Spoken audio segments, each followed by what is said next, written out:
guys, Anna here with some thoughts on painting blonde hair.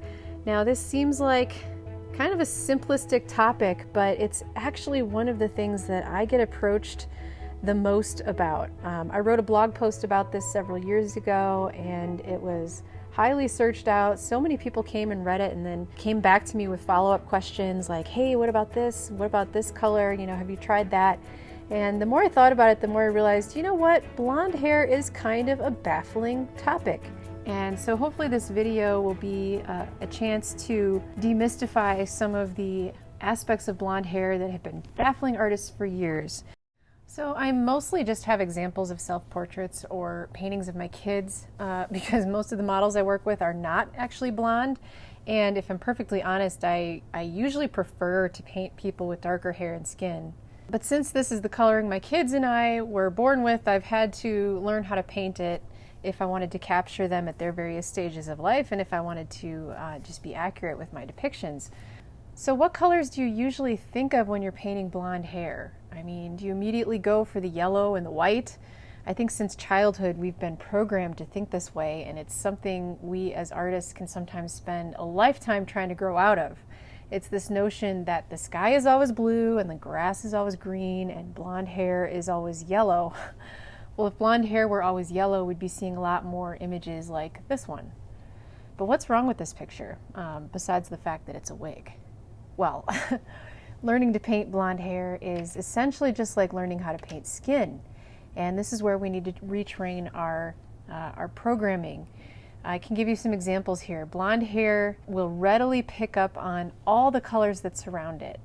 So, you know, look at this painting by Joseph Todorovich and how she's outdoors and there's all this bright green light and yellows just kind of bouncing around.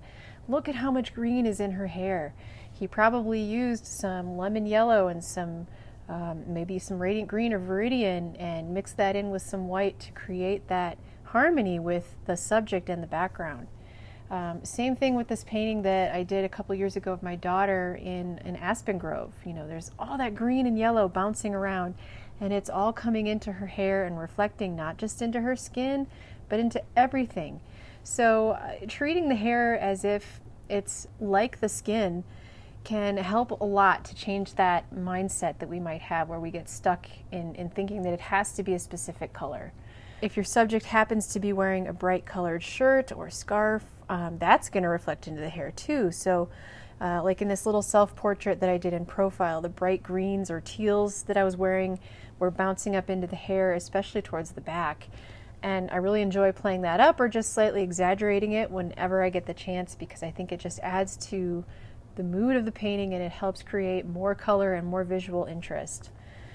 Now, individual strands of hair are not likely to cast shadows, but locks or masses of hair certainly will. So here's a good example of this by Dan Gerhardt's, and you know, you can see a very distinct area on her face where that thicker lock of hair is casting a shadow on her face.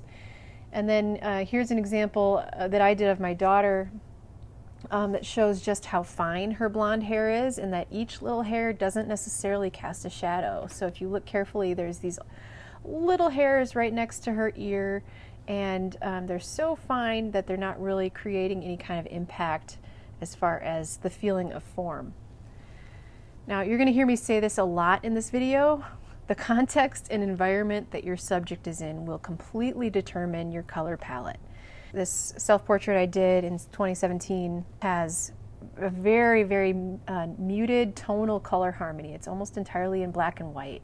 And even though my hair isn't really gray, in order to make it fit the color harmony of this painting, I needed to tone it down and tone down the intensity of the hair color. And it actually did look grayer than usual in the reference photos I had, simply because it was already overcast and dark and snowy outside.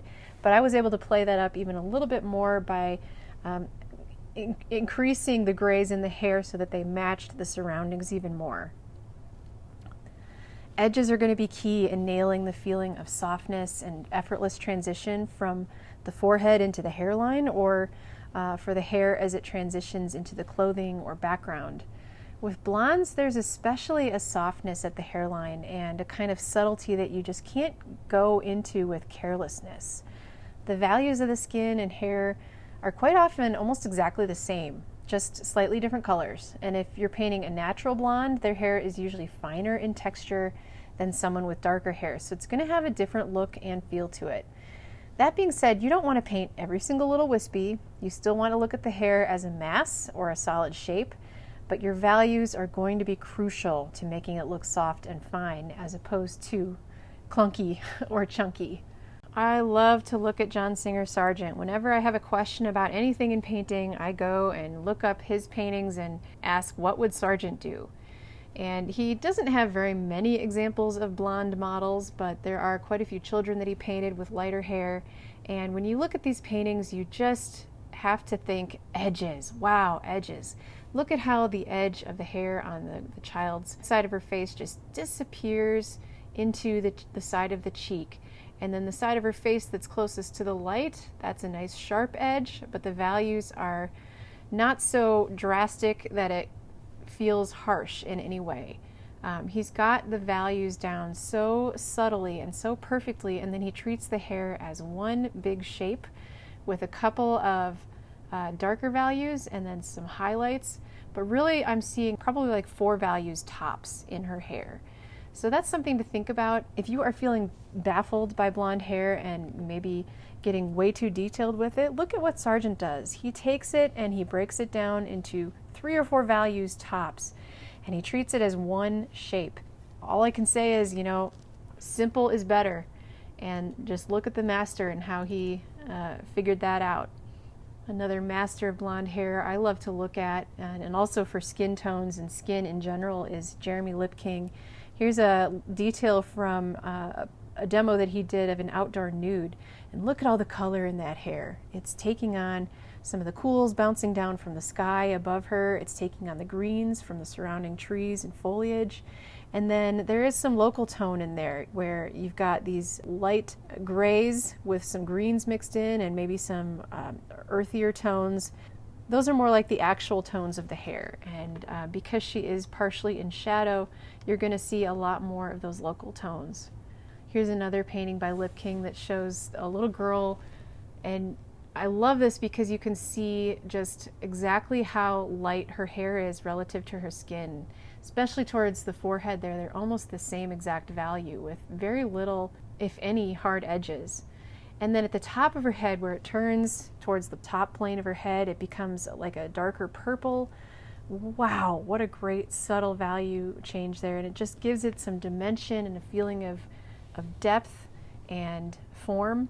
And, so much subtlety. And he does put in a few little strands and wisps of hair here, but for the most part, the hair is still also painted as a mass. Here's one I love by Joseph Todorovich. Very selective in his edge choices. There's a couple hard edges inside the hair there where it gets really dark against some real bright lights in those big chunky locks of hair. And then the face itself, the shoulder, the ear, no hard edges at all. So he's actually making the hair the focal point of this painting, and I love that. And he's also using very muted tones. There are some grays and greens coming into the hair and bringing out the pinks of her dress. So you've got some beautiful complementary colors going on there, that interplay of red and green, and it's just so subtly done. And I love to study this painting when I'm trying to get my paintings to be a little bit more subtle. Here's one by Max Ginsburg, and this one has some classic studio light coloring to it. It almost looks like he painted it under a fluorescent light. And so you're going to see a lot more greens and a lot more golds in the hair, but then he complements it with some of these purples inside the shadows. So if you can look carefully, you'll see he's putting in very selective complementary colors, and then you've got that bright red under her lip and under her chin that makes those greens and golds sing even more. Max, what a great artist. I just love his paintings, especially the ones he does from life, because you can tell he's observing the model so carefully and so accurately. Here's one that's quite different. This is by Dan Gerhardt, and it shows a model in very warm, hot artificial light, and it's a dramatic light, but you can see how he plays up the contrast in her hair, and yet you can still tell that she's a blonde even though there's so much dark in the hair. And it's the highlights the color of the highlights that really show off her actual hair color. So, and he's also got a ton of green, orange, there's some blues in the back, so much color. You can get away with lots of color as long as your values are correct. Dan is a great example of this.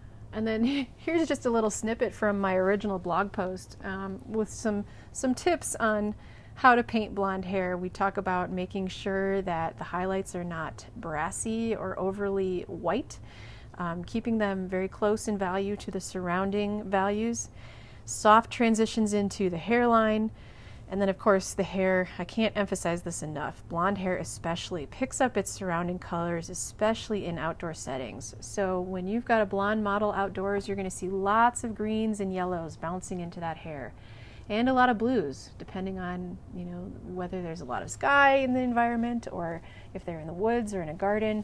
So keep that in mind. Blonde hair is just like skin. It's transparent, translucent. It picks up on everything around it.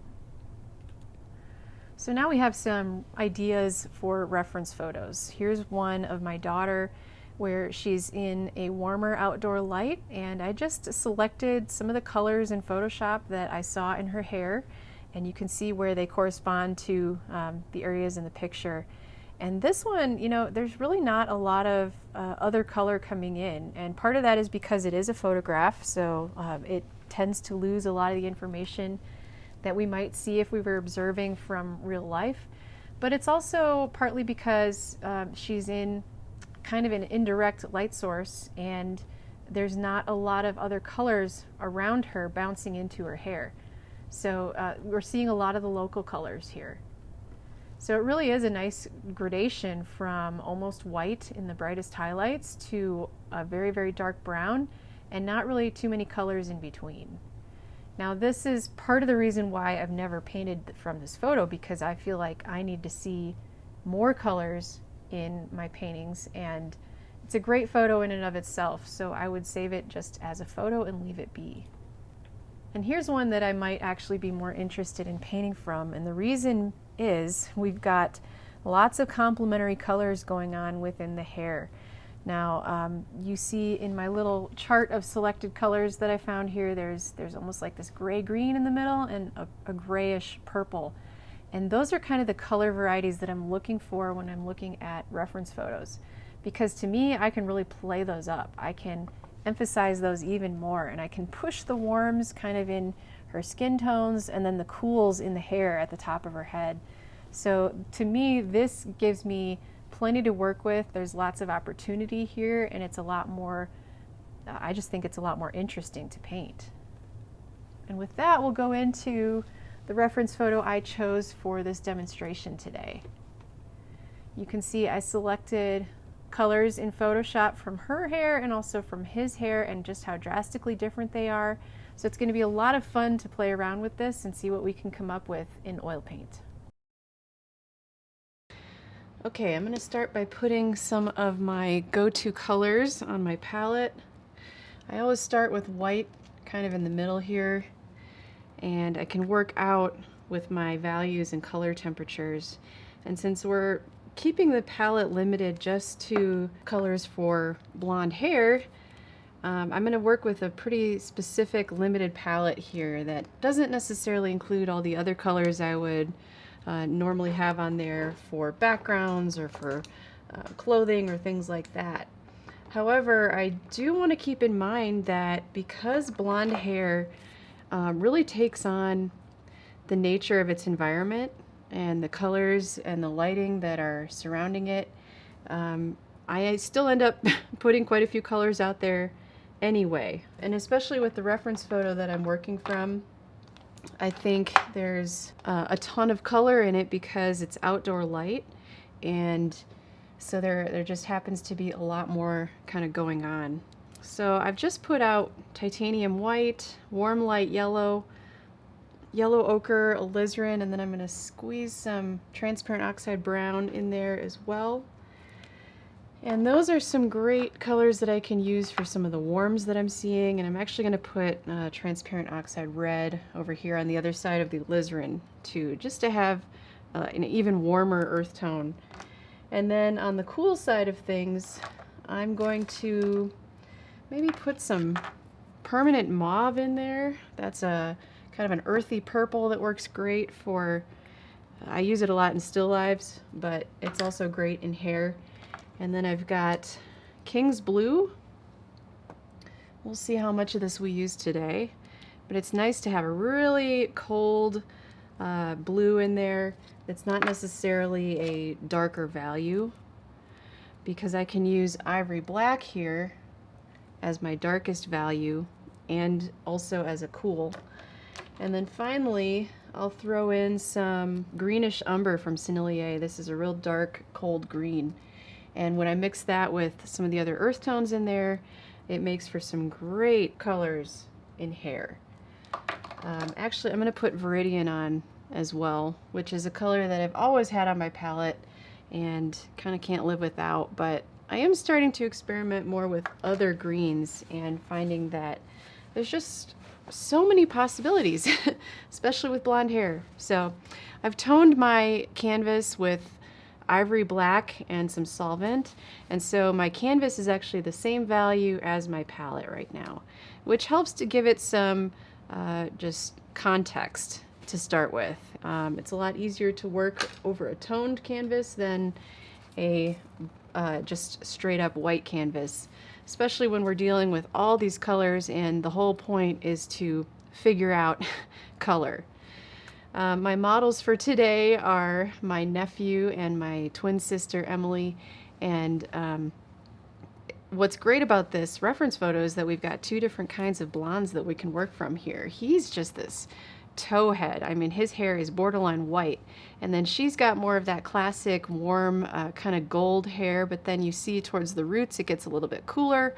So we're gonna just play around with some of the colors that we can make here and see how it goes. Now, since I'm not really painting a specific portrait today, and this is just a demo, I'm gonna just throw some generic sort of skin tones on there just to get some placement for the face and the faces, and then I can build the hair out from there. So I'm grabbing from my transparent brown, my ochre, my transparent oxide red, and my warm light yellow, and then I'm going to throw a little bit of that permanent mauve in there just to cool it down.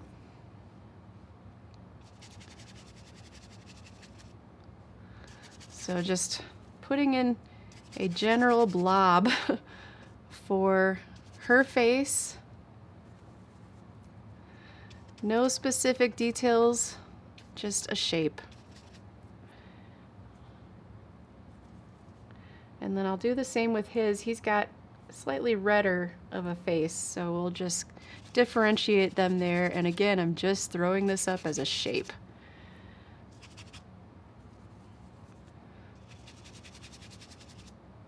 My tone is still wet, so you can see the edges of my brush strokes kind of working into that wet tone there.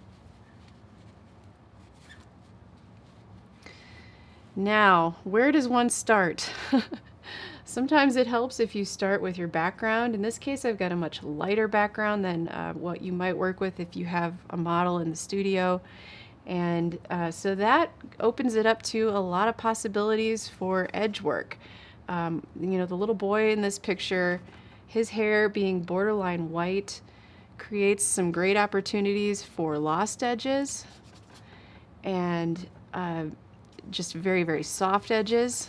And all I'm doing right now is throwing some white up there, again, to give us some context and to help us set the stage for the values and colors that we'll be putting in for the hair.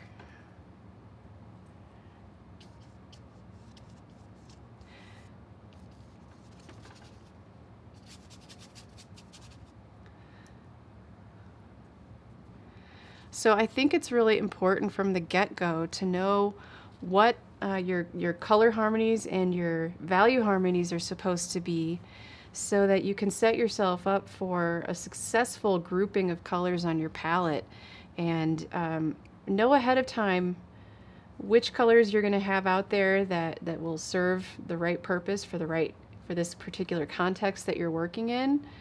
You know, if it was a bright sunny day, there would probably be a lot more yellows on my palette. So maybe that's kind of a surprising thing to see that I only have yellow ochre up there. But you'd be surprised how much color you can get from yellow ochre. And then all of the other colors up here become the supporting actors that just help uplift that intense color. So let's go ahead and start with a mixture of transparent oxide brown. And let's try the Viridian. Let's put those two together. These are great together for a base tone for the hair because they're both pretty transparent and they're both dark. And they sort of neutralize each other. The transparent oxide brown is a warmer color and the Viridian is obviously cooler. So when you mix them together, you get something kind of in between. Oops, I got a little bit of white in my mixture. And I'm just trying this out for some of my darkest darks within her hair.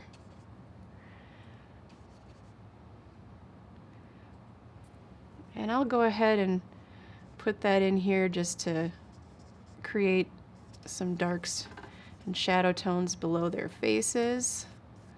Again, this is entirely for context. We really don't know what our hair color is going to look like unless it's got something we can put it next to.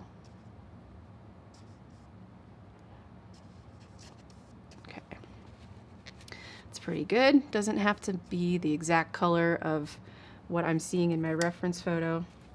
You'll notice I've got this terribly crappy beat up brush. This is just a cheap brush that I got from Michael's, but for some reason it's been working for me, and it's just a synthetic oil painting bright flat, so it's been doing the job.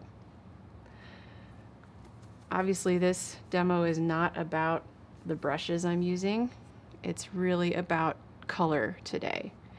So while we will talk a little bit more about edges and so forth, the kind of brush I'm using isn't really that relevant.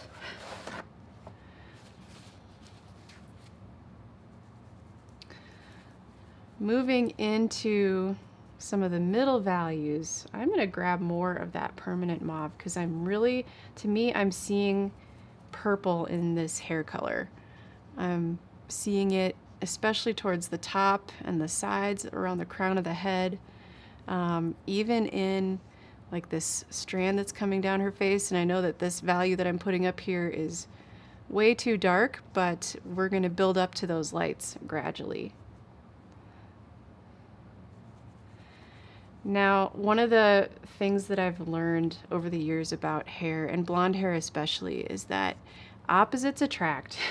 It's really effective to have complementary colors alongside of each other in hair.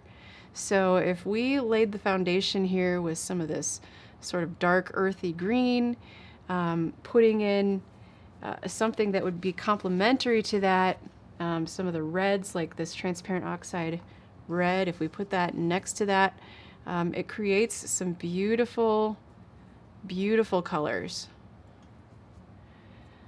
So often I'll have combinations of purple and golds or yellows and blues and oranges, and even though that sounds almost borderline, you know, garish for hair, it really, really works as long as you're within the correct value family and your colors are not overly saturated. So now this is just, I'm putting some lights in there.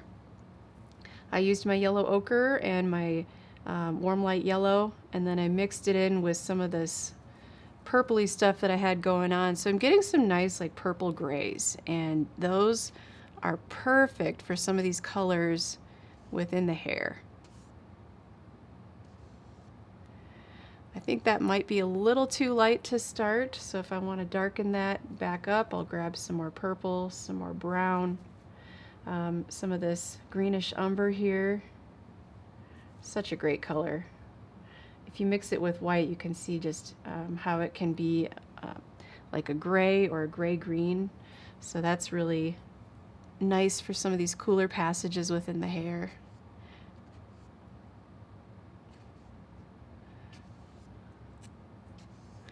So I'm just trying these out. You know, I think one of the best ways to paint hair is to try to do it all in one sitting so that you're working entirely alla prima and wet on wet. It's okay to layer hair too and to let it dry and work back into it, but it doesn't have the same kind of juicy effect to it that, you know, I prefer personally. And there have been times where I was interrupted from my work and I had to get up and leave and come back and it was dry and it just didn't have the same punch to it that I would have hoped for. So in some of those cases, I would just entirely repaint the hair and get that feeling of wet paint back. So I'm putting these lights over the top of that sort of middle value I put in originally and leaving some of that value so that it shows some plane changes and some curves in the shape of the hair there. Grab some ivory black here.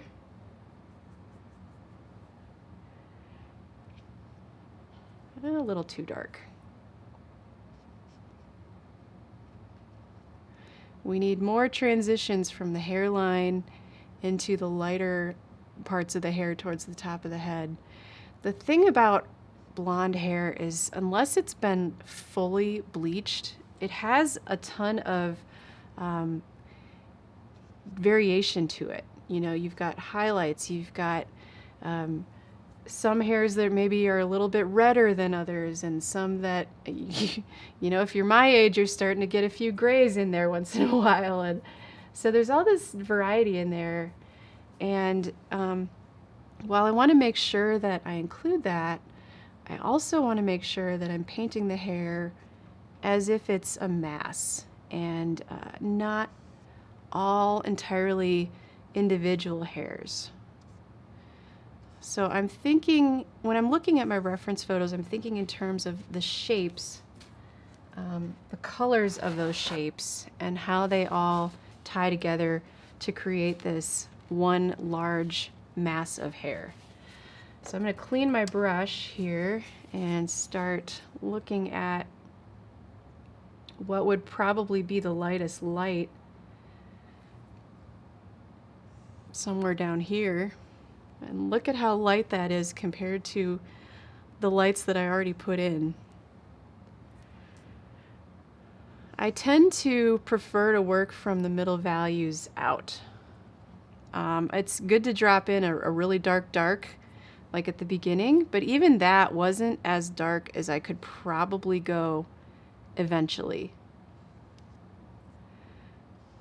To me, it's better to err on the side of the middle value range than to have my entire painting be way too bright or way too dark from the get-go, because the middle values allow you plenty of wiggle room to either go lighter or go darker.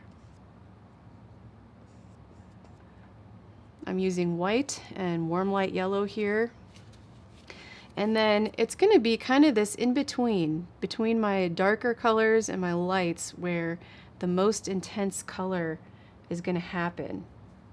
So I'm going to take some of that yellow ochre and some of the transparent oxide red, which, wow, when you look at that on the palette, that is so colorful.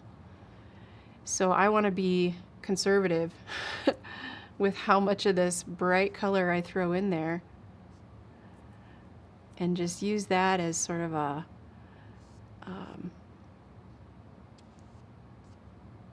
couple of exciting spots in the hair, and the rest of it should be fairly neutral and not over the top saturated.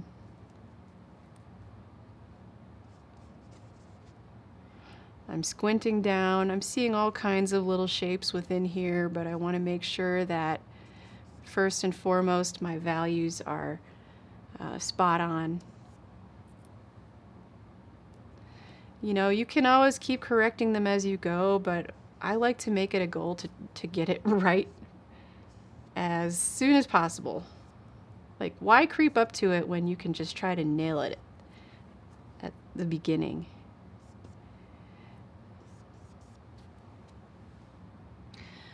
All right, so I want to give myself a little bit more context here. I'm going to throw in some King's Blue in the background.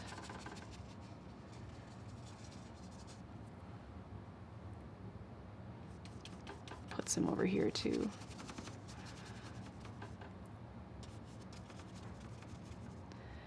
And now that I've got some background colors up there, I can see how her face, the value is pretty good for her face. For her little boy, he needs to go much, much lighter. So we'll get to him next. But in the meantime, I'm gonna keep focusing on the hair and try to get that right before I move on to him. Okay, gonna knock down some glare for you guys.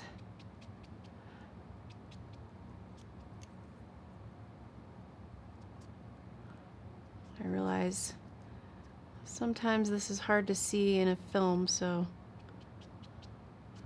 it's better to get rid of some of that glare.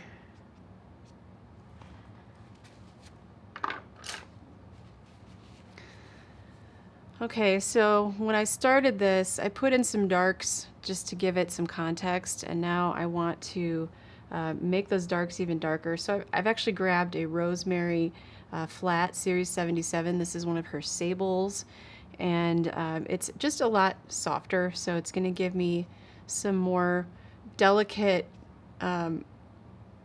brushwork.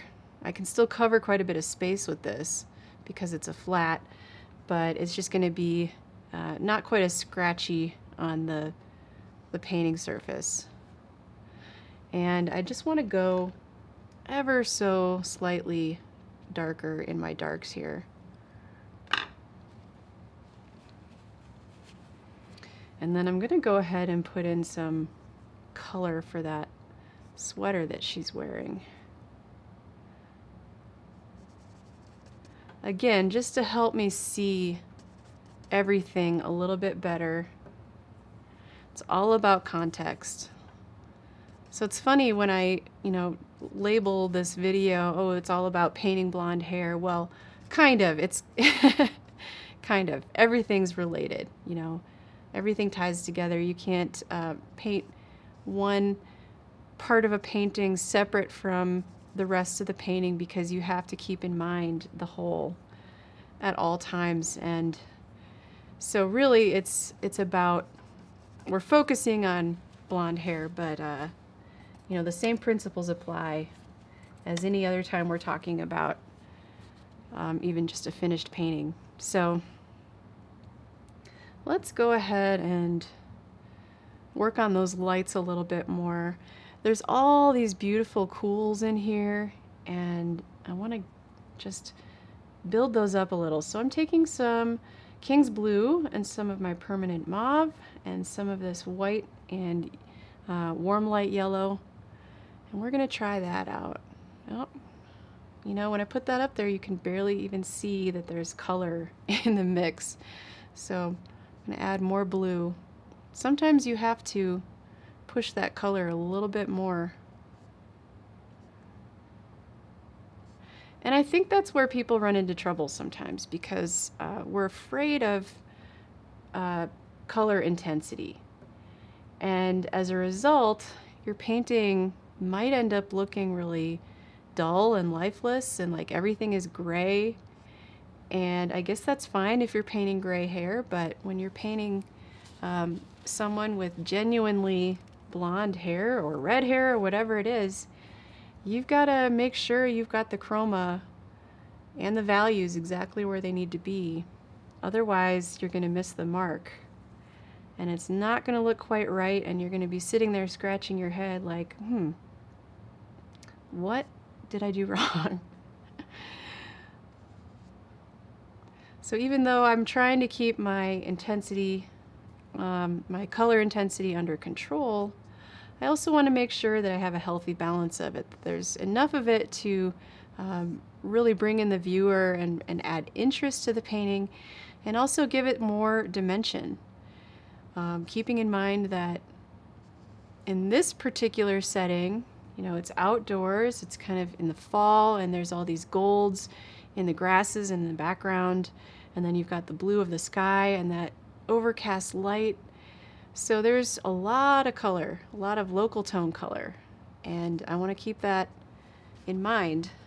So the colors that I'm painting here are really the true colors of what our subjects are. So trying to be true to the colors and the values as best I can. And for whatever reason, I just see a lot of blue and purple, especially in the lights. More purple.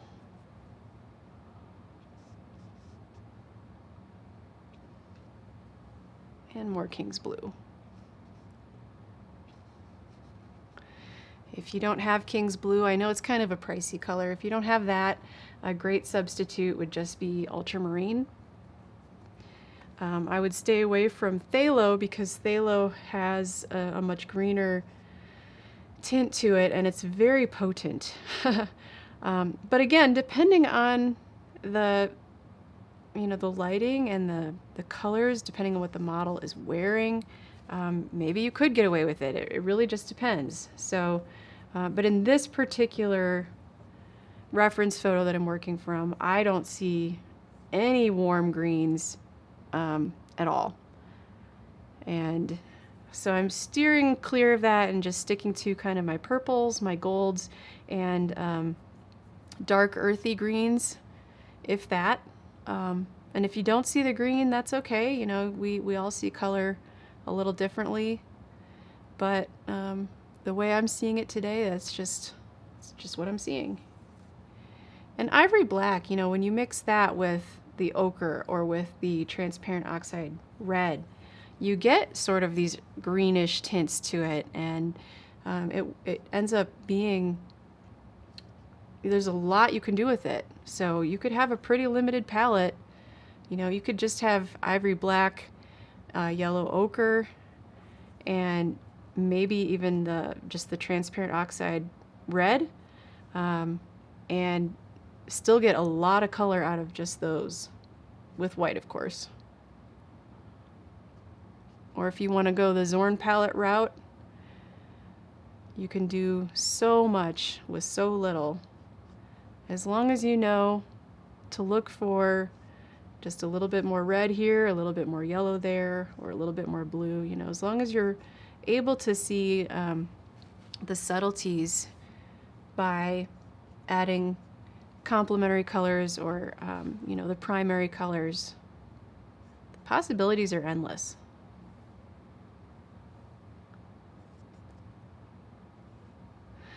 Now, I'm not going to go overboard with the curls, but I love painting curly hair. It makes me so happy. I love catching the light at the top of the curl and seeing where that turns down into shadow, or not even necessarily shadow, but just away from the light. And I can spend a very long time focusing on that. The trick there is to, again, make sure that the values are staying within their value family and not too contrasty. And I can see that what I've put up here already is slightly too much contrast, so I need to tone that down. And keep in mind, if you start getting overwhelmed by all these shapes going on in the hair, squint back down and try to see the big shape. We've got a big light shape, we've got a big sort of middle value range here, and then we've got some darks. And so when I get confused by something, or when I feel like I'm just not, like it's just not coming together, I'll squint back down and go back to the basics and try to re-establish my big shapes, and then I can get back into the details, because chances are I've just been getting too bogged down by the little things rather than seeing the big picture.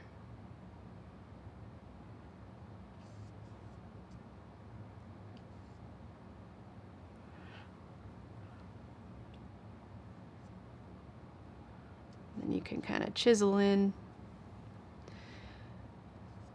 with your darks to get some of those shapes back.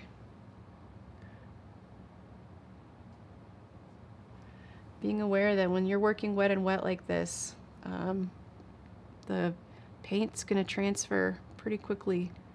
So it's going to blend with what's underneath it, and just always know what's on your brush.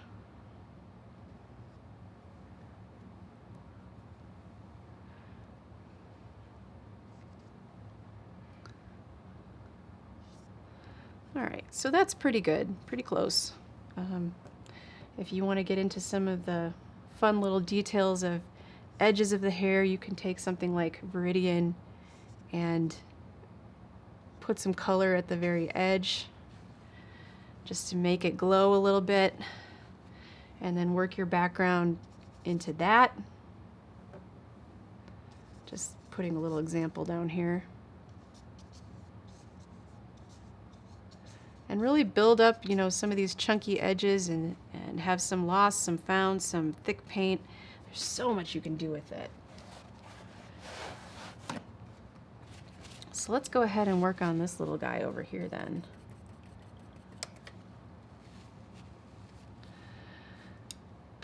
And he's got very different coloring from her.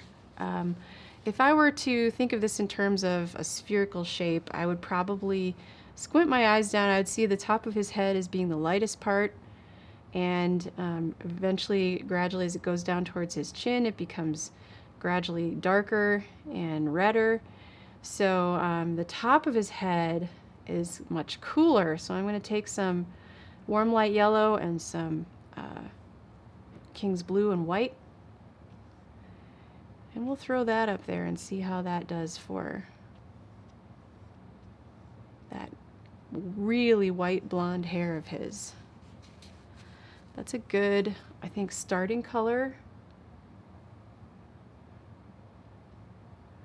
If we wanted to lose our edge there, we could take an even lighter value.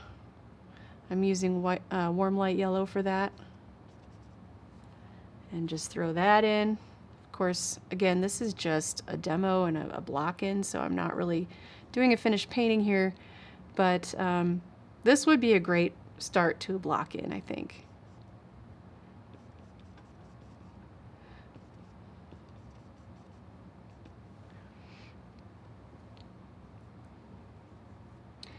And now we're putting some reds in. We didn't really see this as much with her, but with him I think it's really important. And I'm going to just pretend that there's not really a hairline there, and everything is just going to blend together here because the values are so subtle.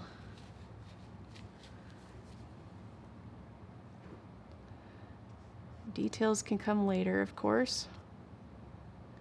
But this is really how I would do the block in for the painting. Thinking in terms of the big shapes and how it turns away from the light and gets darker as it turns away from the light. So it's a good way to establish overall my values and colors, and then details will hopefully just follow.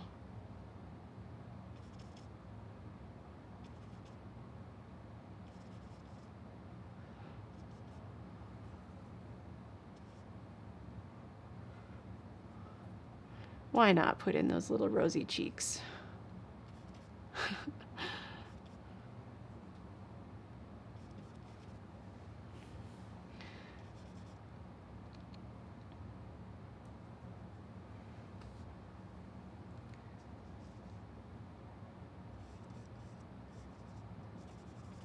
Okay, so that's like the bottom, third or half, bottom third of his face. And then we get to kind of the sides of the head here, and there's more gold in that, so we add some ochre over there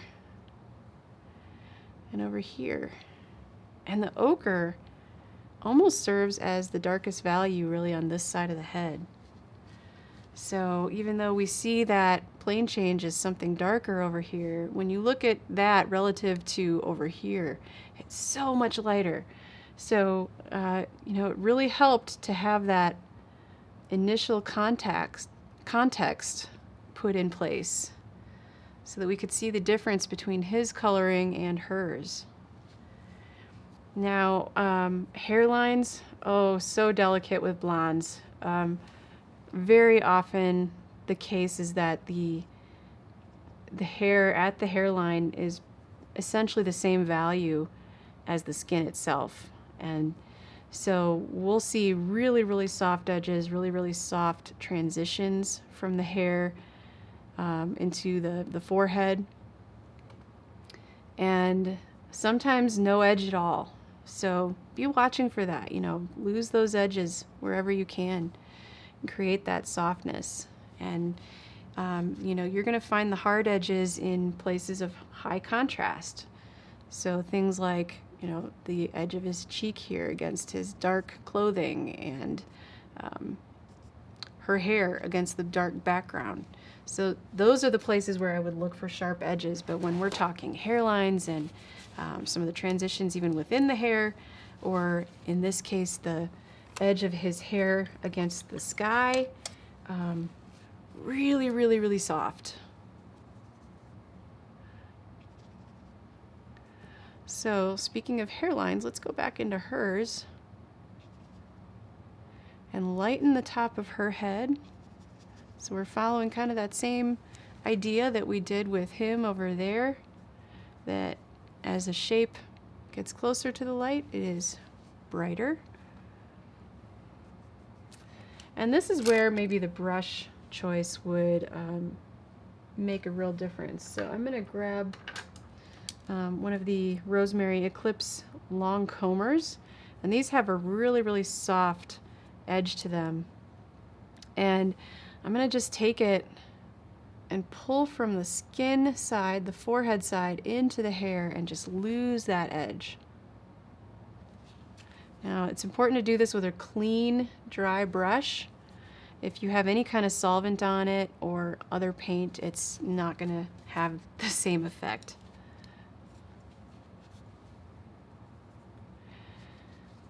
And hopefully you only have to make that brush stroke once or twice. But of course, in this case, I'm still working on some of the surrounding areas, so she needs a little bit more hair along the side of her face here.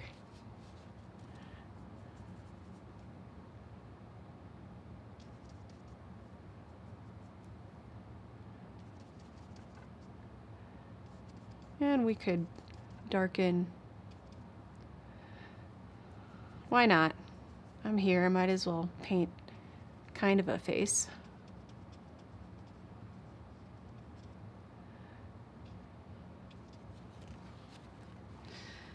You know, which makes me think it might be good to talk about eyebrows too. Eyebrows are important. They're also a version of hair, and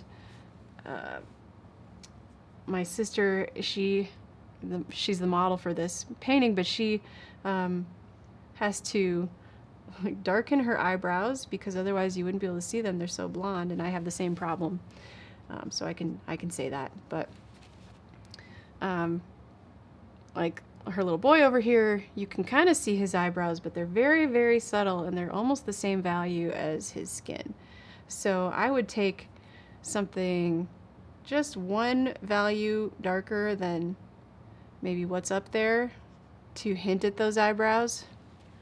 But otherwise, it's really just a plane change you're seeing, not even the actual like hair of the eyebrow, especially on a little boy. I mean, children, their eyebrows are so soft and subtle, sometimes you can't see them at all. Especially when they're little blonde children.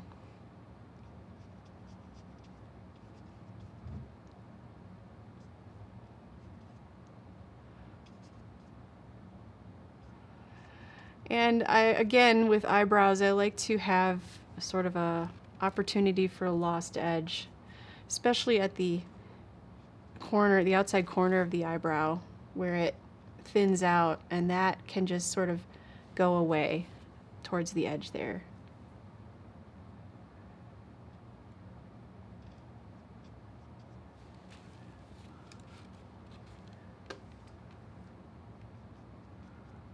Again, we've got some glare. So now that I'm looking at this, and I'm looking at him next to her, Again, it's all about context, and I'm seeing that she could have more reds in her face. Right now it's just a little bit too lifeless. It needs some blood in those cheeks and some blood in that nose.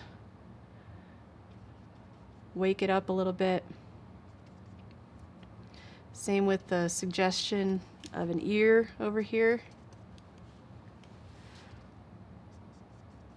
And when you change the skin color or make adjustments to the face, that's going to affect how the hair is going to look as well. So maybe where I had some of these reddish earth tones in the hair, now those are going to make more sense because we have more of that within the context of the face.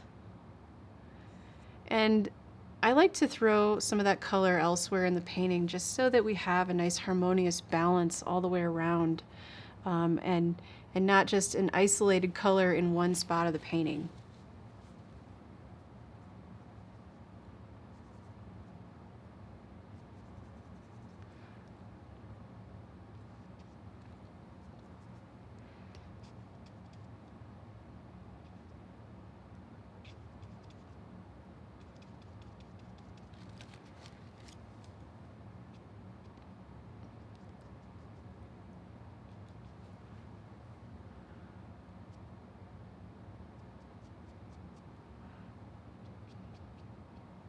I'm actually going to move my camera so that you can see this a little bit better. All right, I'm just going to clean my palette real quick and put a few finishing touches on this. I do apologize for the glare. I realize that's a real issue, so if I can just come back in here and knock some of that down again, maybe that'll help. When I do this, I'm using a clean, dry brush, and I'm barely touching it, but it can just be helpful, not only in making videos like this, so you guys can actually see the brush strokes, but it's helpful anytime you're in a situation where you've got light bouncing around on your painting and you just need to minimize some of that glare. And it's probably a little hard for you to see in the video, so I'm going to probably have to up this contrast a little bit more just to bring out his hair just a little bit more. So I'm going to darken inside with some King's Blue, some ochre, some ivory black, and some white.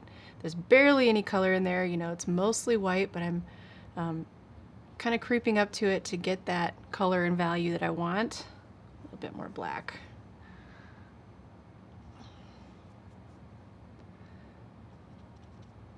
And this would be where I start to really fine-tune my color mixtures and try to get it a lot more specific and exact. I've gotten in my basic shapes, my main values, and you know, I've been using the word context a lot, but just setting the stage for getting more detailed. And that's really all I'm trying to do, is just make a good plan for myself, pave the way for a successful painting by setting myself up in such a way that I have a direction, a good direction to go. And that all starts by establishing that color harmony and that value structure. And there's so much more I could do just to refine. I can pull some more of these cools and darks in and just make this transition from sort of these darker areas to the light a little bit more subtle. And this is where I really have fun with that, because there's just you know, I'm a big fan of subtlety in painting. More blue, more purple.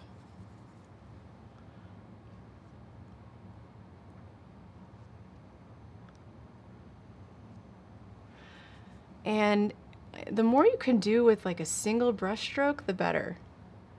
So the direction that you pull your brush can make all the difference in the world, just for adding variety and texture and interest and painterliness to the hair. And I find this goes for just about anything, whether you're painting hair or skin or clothing. Instead of dabbing at it or picking at it, try to do as much as you can with a single brush stroke and leave it alone. And I am still working on this in my own work. I'm constantly having to remind myself of it because I'm one of those people that just, I tend to pick and dab. And I'm really not doing the painting any favors when I do that. So with hair especially, and blonde hair, be confident of your color mixtures. Have enough of this going on your palette that you know where you're going, you know how it's going to look when you put it up on your painting, that you can be decisive and completely in control when you're laying down each brush stroke.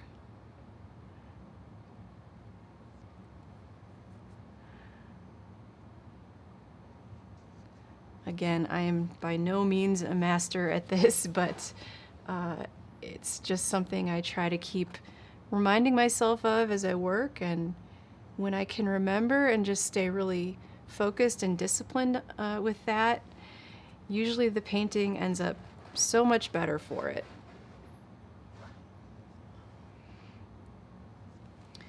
And you can also take a very soft brush and pull some of these shapes together and soften some of the edges. You don't want to go overboard with this, otherwise it's going to turn to mush and all of the structure that you worked so hard to build up could end up disappearing. But in some areas, it can be nice to take that really soft brush and just blend some of those areas together. You can use a really soft brush to also blend your edges of your hair into the background and create some lost edges. Now, normally this is the kind of stuff I'm doing at the very end, but once in a while it can help me really figure out where I want my sharpest edges to be and where I want my focal point to be in this context of hair versus background, or hair versus clothing, or whatever it is. So here I'm looking for a couple of chunky, thick paint areas where we've got this rim light of their heads against the background, and that can be a harder edge just based on how much paint I'm using, even though the values are close together. So at this point, I could keep going. I could refine things even more and continue on to finish the painting. But, the point of this demo was to sort of talk about blonde hair and my approach to it. I hope that you have found this helpful in some way in your own work. And again, it doesn't really matter whether the hair is blonde or red or dark or whatever. The concepts are all the same. Focus on values, color harmonies, edges, and how everything relates to everything else within the painting. And you're going to find that you start mastering that hair color, no problem. Don't be afraid of a little bit of chroma once in a while. And, have fun with it. Just play around with it. Try different colors. Don't be afraid of using every color on your palette within that hair. Yeah, let's give him a little edge here.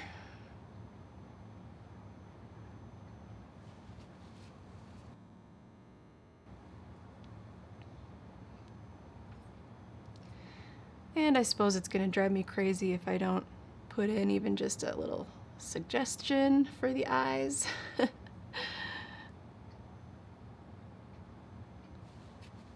Happy little block in.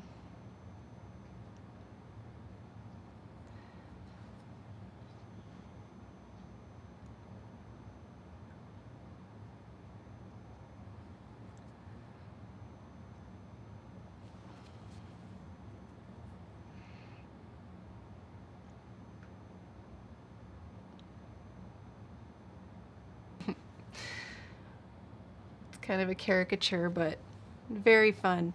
Anyway, this is really just a block-in. It's the foundation that I would start with. It's my approach to starting a painting like this.